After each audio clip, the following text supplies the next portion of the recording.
Hey everybody, welcome to Board Game Heaven. In this episode I'm gonna do an unboxing of Machina Arcana by Juraj Biliç, published by Adreama Games. This is the premium edition of the game and it's a cooperative game for 1 to 4 players. It can be played even with 5 players in a steampunk Lovecraftian setting. And I also got, with the premium edition, this Codex Arcanum, which is a art book basically that also has some extra scenarios and a bestiary, so I'm going to show that to you as well. And they sent me some extra sleeves, and I also got the playmats for the game as well. And Juraj Bilić has been working on this for a long time. I remember seeing him at Spiel 2014 with the first prototype for the first edition of the game, which he successfully funded in 2015, I believe. And he raised about over $140,000, so that was very successful. And then later in 2018, he had a second Kickstarter, might have been in 2019, for the second edition of the game, which is this one. And that raised over, I believe, over $440,000. So that was very successful. So I can't wait to see what's inside. So let's start unboxing. Okay, Machina Arcana second edition. This is the premium edition, like I said. So it's a regular, normal square box, but it's quite heavy because there is a lot of paperwork in here. Uses standees, and yeah, so there's plenty of stuff in here. It's quite heavy. 1 to 4 players, plays in about half an hour to a whopping 4 hours. Ages 14 and up, because there's a lot of different scenarios in here with lots of horror theme. It lists all the box contents here. It's a cooperative steampunk horror adventure, and there's a bit of flavor text there, and some of the components are listed. So let's release the madness.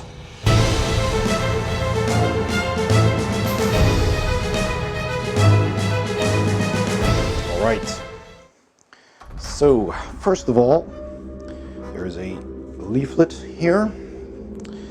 So it tells you the recurrence and geometry of the void expansions are in here, and lists the contents of both and stuff that's new to these expansions. So that's a little reference leaflet. Then we have the game manual. So a booklet here, overview of the game. The components are listed. Component overview, so it tells you what everything is and how that works, what everything means. Plenty of images here, so you will easily know what everything is and how to recognize stuff. So how to set up the game and how gameplay works. Units, well, I'll just go through this quickly. This is at the half of the book, page 16, so it's quite a thick book. Plenty of pages, chapters, events, abilities, nice artwork as well. So yeah. Monster behavior, because you're fighting against an AI, and a table of contents and a overview of several things, their game rounds, attributes, item types, etc. So that is very handy to have as a reference. So that is the rulebook. Then we have this punch board. Some of these have already been auto punched. So punch board with tokens, double-sided, and as you can see, they come out very easily. So I'll have to punch those, and well, there are probably several in the box somewhere. Here's a token as well. So then we have this shrink-wrapped package of tiles and more tokens, and the scenario board, which is a layered board. So let me just unwrap that. Okay, I'll just put this here and show you what that is. So here we have the scenario board where you put the scenario card, and then you can flip it over to this side once you finish it. There's, as you can see, it's double layered, so it has spots for all kinds of things here and there to keep track. of things that happen during the game. So that's nice. The back, of course, just has the Machina Arcana logo, squid. So we have that. And there's some loose tokens here that came with this punch board. So then we have several punch boards with the standees and more of these tokens and the explorers, the characters they're playing. And it tells you what all the monsters are. So that's pretty cool. There we go, already punched a couple. So yeah, they're double-sided, of course. So we have those. They will be very easy to punch. So another board with more of these survivors, explorers, more monsters, more tokens. Pretty cool. And they have different sizes, so depending on their level, so you can easily distinguish between the greater threats because they're simply taller. Another punch board with more of these. A couple of these are empty because that's just the punch board has the same knives as the other ones, just different art. So maybe you could, you know, make your own.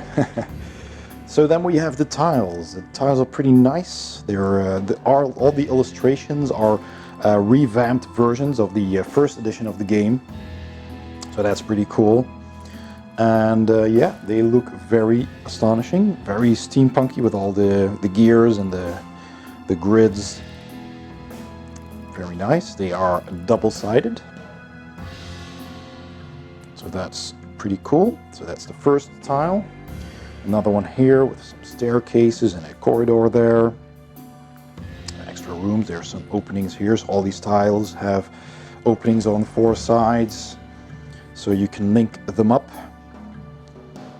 That's nice. Looks really cool with the greenish slime or webs. Third board here with a chasm with some planks over it. And another board here also with some chasms. Really nice. All of these are different. This is pretty cool as well with the tentacles coming out of the ground there. Some smoke and mist. And there we have another room here and some tiles there. Look really cool. All kinds of stuff going on there. There's another one.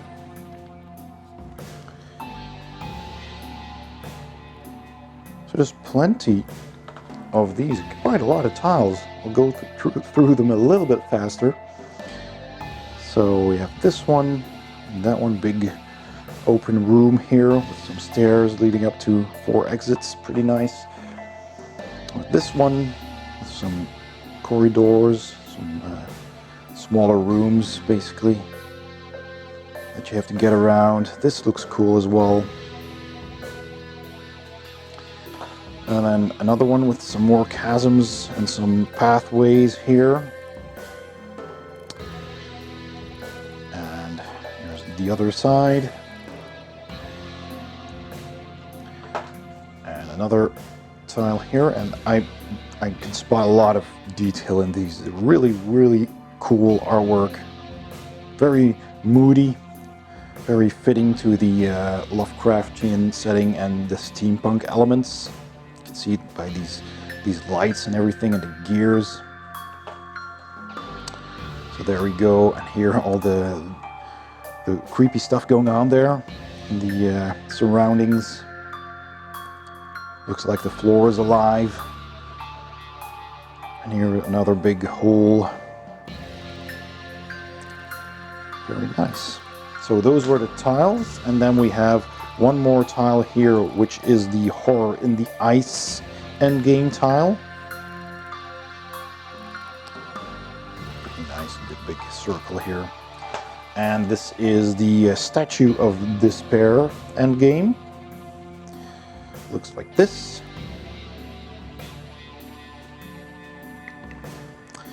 And then we have the Beast endgame tile. also pretty cool. So plenty of tiles there, and I'll just put them over there. And then we got in the box, we've got an insert that's supposed to fit everything, even sleeved, so we'll find that out later. Here are the Explorer boards, so you can put your Explorer card in here. It's also double layered, as you can see, with these holes here. And there's, I believe, 4 of these in here. Yes, there are. And you can download a print and play version of this to add a 5th player if you want. So we have those. Of course, we got all the cards in here, so I won't go through all of these with you because that will take way too long. As you can see, there's lots of cards in here. But these are the chapter cards, and you flip them over and you have some nice artwork here. And they fit in here. And then we have these cards for the monsters, I suppose. The Spawn of Cthulhu, it says here. And here it says Hank Horden, so that's maybe a character card. Because they are bigger cards, the rest are all smaller cards. There's some tiles again. So we have here some items. So this symbol apparently stands for the items that you can get. There's some more. All right. Then we have tokens. These 2 cards, stacks of cards. So items you hold in your hands, apparently a double-handed rifle, and this seems like some kind of artifact. So yeah, I'll have to find out what all of that means and all of that is. Keep finding tokens everywhere.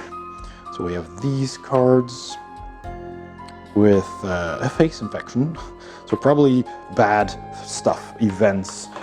And another deck of those over here, paralyzing fog. So yeah, events probably that can happen during a turn. And this is Arcane Network card. Right, so all kinds of different cards. Then we got a nice little bag here, I believe for tokens. And it has the printed logo on it. It's pretty nice. Small bag with a little drawstring there. All right, then we have the stands for all these standees, of course.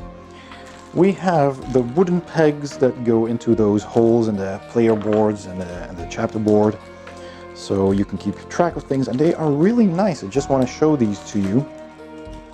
I'll take several out here. So we have them in different colors. There's black as well in the bag. So we have here this energy symbol. As you can see, that's printed on there. Yeah, it's printed on, it's not engraved, but it's pretty cool. It's very nice.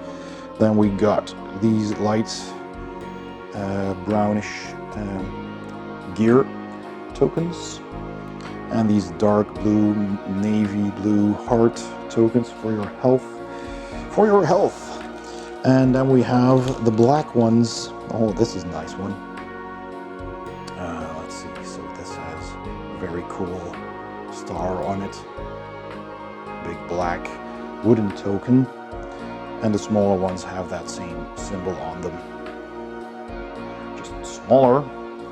So yeah, we have those. That's pretty nice. Really like those. I really like the idea of having these on my board to keep track of things. That's nice.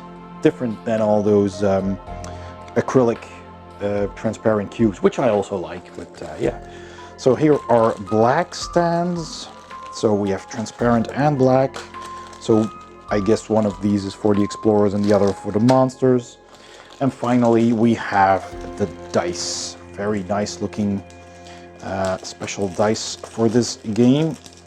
Let me just show you those up close. So they are engraved indeed. Very, very finely engraved. That looks pretty cool. Very thin lines, but they come across really well. They must have been lasered or something. I don't know the technique of this, but they are very cool. So these white ones have a blank side, 3 1s, a 2 and another 2. So those are the white dice. Then we have the black dice that have, let's see, a blank side, a 1 and a 1, a 3 and 2 2s. So slightly better odds there. We have a yellow one, also very nice, with a blank side, a heart, another heart, another heart, a triple and a double gear. So that's that one. And then we have this D10. That's basically simply a D10 with really cool engravings. Yeah. Well done. Very unique dice. Okay, that's everything that's in the box. I will sleeve this and rebox it later so you know where everything is supposed to go. Alright, so this is the playmat. It's a large square mat made out of vinyl with the logo here, the big square that is big enough to hold 4 tiles, because your gaming area will typically consist of 4 tiles connected like this. I'm just randomly putting some tiles down to demonstrate. So there you go, you can put your tiles there. There are some dedicated spots for cards, so that's pretty cool. You can put this on your table and that will basically be your entire game setup space. Then there is this mat that has also spots for cards. It tells you which cards to go where with the discard pile, and you can put the chapter board over there that can have the cards on that as well. So just to show you, you can put that here, your scenario board. So yeah, that's pretty nice as well. You can just put this on the table as well, but just, you know, having the mat kind of reserves the space. You can put it aside. It's too big. It doesn't fit into my frame, but this is just as wide as this mat. So that will fit next to it really nicely. And then finally I have some player mats as well. So these are the player mats. I have 4 of these. So they're all the same, made of the same material. It's a bit stretchy. So basically they do the same as the Explorer boards here. As you can see, this is the same artwork as this is. So you could also just put this on here if you prefer these tracking holes where you can put your tubes on those cylinders and the card, but you can also just use these. And if you're, you know, if you've got these mats and you want to play a 5th player, you can also just add one of these and you'll have your 5th player. So that's pretty nice too. You have some spots for cards there as well, or tokens, whatever. So that leaves the Codex Arcanum. The Codex Arcanum, which is a nice and thick book in a black cover with this cool logo embossed on it in gold. There's nothing on the back, just blackness. And it says here, Codex Arcanum, Machina Arcana in gold. So let me just take off the shrink wrap. All right, there we go. That looks really nice. Nice and dark, black, faux leather cover. I love the golden embossing of the logo here. Okay, so enter at your own risk. There we go. So I'm sure you probably can't read all this, but you know, it's a chronicle of the expedition to the continent where this story takes place. Chapter, so there's a whole story there you can read. Chapter 2, it's pretty nice with some cool illustrations. And I remember the first edition of this game had lots of these black and white pencil and paper artwork in it. So the second edition, which you just saw, has updated artwork, much more color and depth, and you know, all the illustrations are revised, but this still has some of those previous ones, which I thought looked pretty cool. Very atmospheric. So yeah, there's a whole story here. That's pretty cool. I like that. And here's some of the updated art. So this used to be black and white as well, and now you can see it's it has more depth and more color.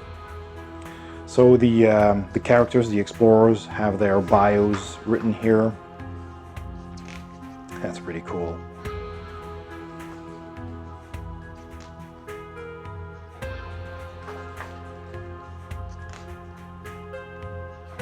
So yeah.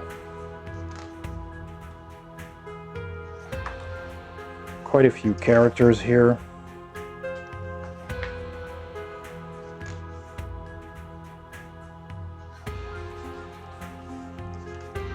Crofter. Nice. And then the story continues with some cool sketches of the Arctic and the mountain and the airship and everything. Really cool. The entrance into the strange building that they discovered. Nice. There's quite a bit to read here, and this is a thick book, so I'm not going to show you everything here. I'm just going to quickly go through this. The ritual.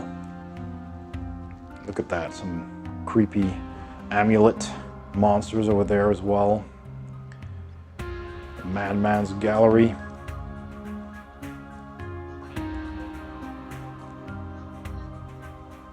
So this is quite an impressive book here, and I'm looking forward to going through all of this. So let's see, here is the monster, the bestiary, where all the different monsters are kind of explained. Pretty nice. A ghoul. Out of space.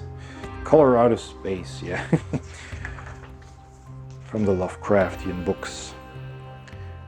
Cool. A Gug. Night Gaunt. All of these names you will probably recognize from H.P. Lovecraft's mythos, if you read the books or if you're into these kind of games. Fire Vampire. Several of these were actually also in Cthulhu Death May Die by Not, which I also recently unboxed. Elder Thing, Shoggoth, Dole, and if you're familiar with Cthulhu Wars by Sandy Peterson, what that also has lots of expansions and all strange monsters. Alright, so now the House of Bliss Chronicles. Okay, that's pretty nice. So we have some extra stuff going on here.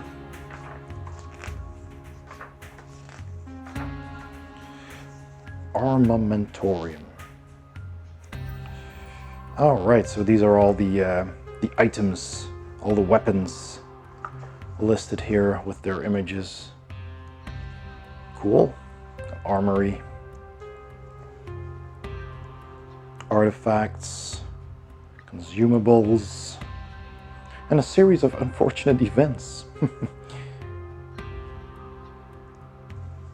Small pieces of text.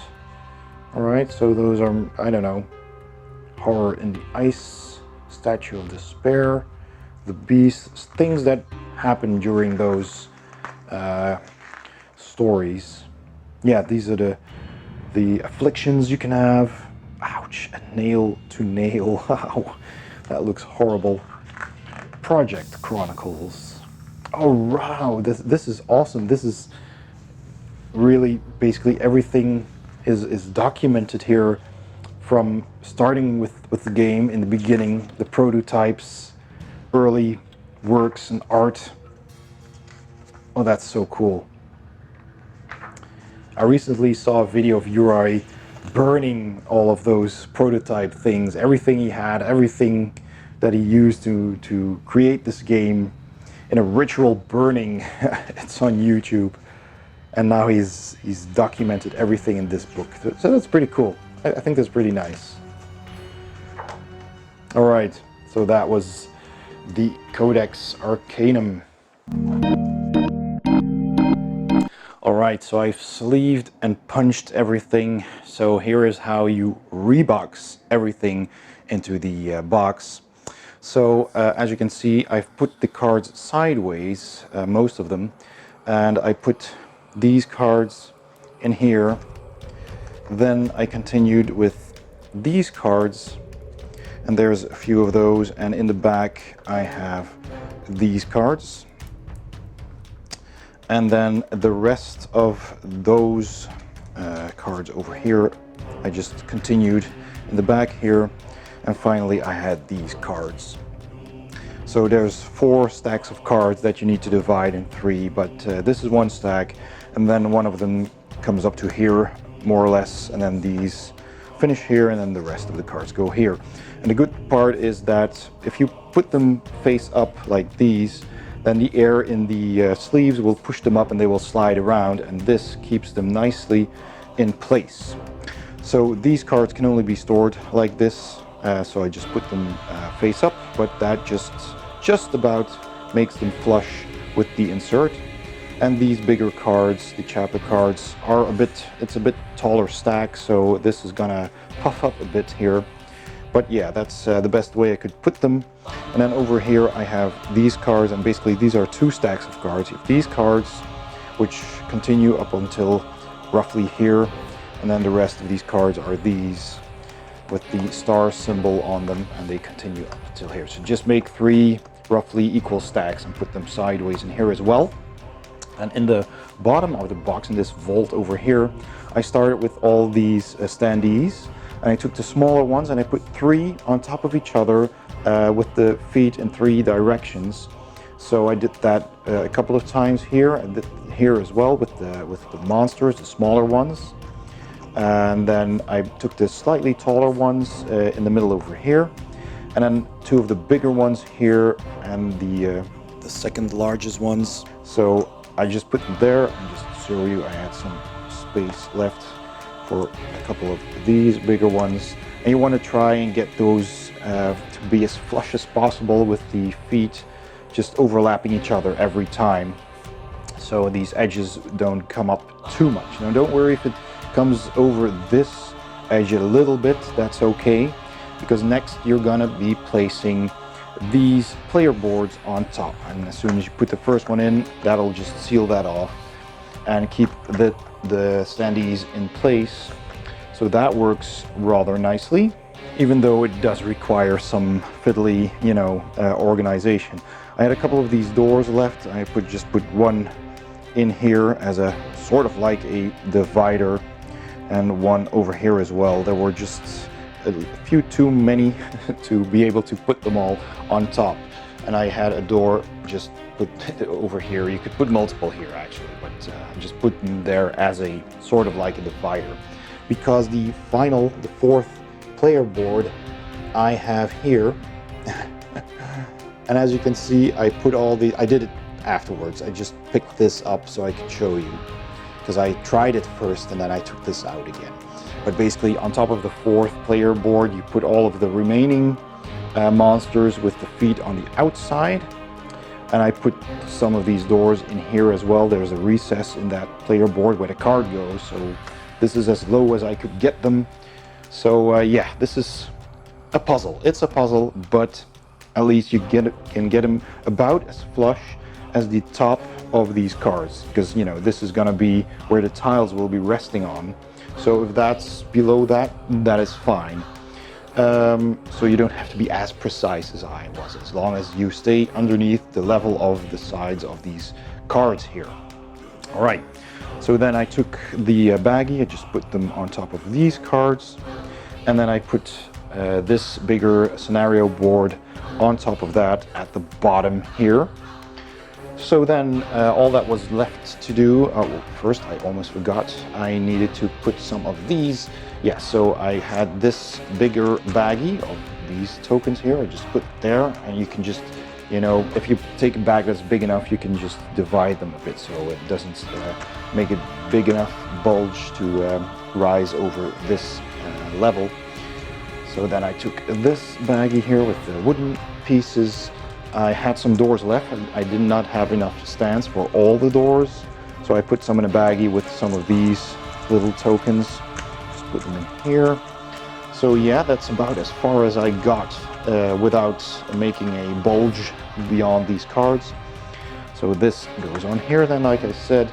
So then I took all of the tiles, and you just put them on top, put them as far down in the corner as you can, and it will just stay inside the outside of the box. So that's good, just barely. So then I had a few things left. I had the dice left, so I put them in a Ziploc bag and you just arrange them like this, 2 by 4, and I could just squeeze them in on top here. So that's dealt with. I had a baggie with these heart icons, and you just kind of roll that up, and I just put them over here. And then I had a baggie with these symbols, these icons, and I made that into a small bag, and I just put that on the side here as well. Finally, you take the manual and then the lid of the box, and it all just barely fits, and it will even stay flush. As you can see, if you let go, it might push up just a little like this, just a couple of millimeters. But yes, I did manage to get everything punched, sleeved, and in here. So I hope that was helpful. And so that was my unboxing of Machina Arcana Premium Edition by Juraj Biliç, Adreama Games. And if you're interested in the original soundtrack for this game by Mladen Konecki, check out the link in the description below to his Bandcamp site. It's also available on iTunes and Amazon and several other platforms, so you can listen to it there and download it if you like it. So I hope you enjoyed this video. If you did, please give it a thumbs up. Don't forget to subscribe and hit the bell icon to get a notification whenever I upload new videos. Thanks for watching, and I'll see you next time on Board Game Heaven.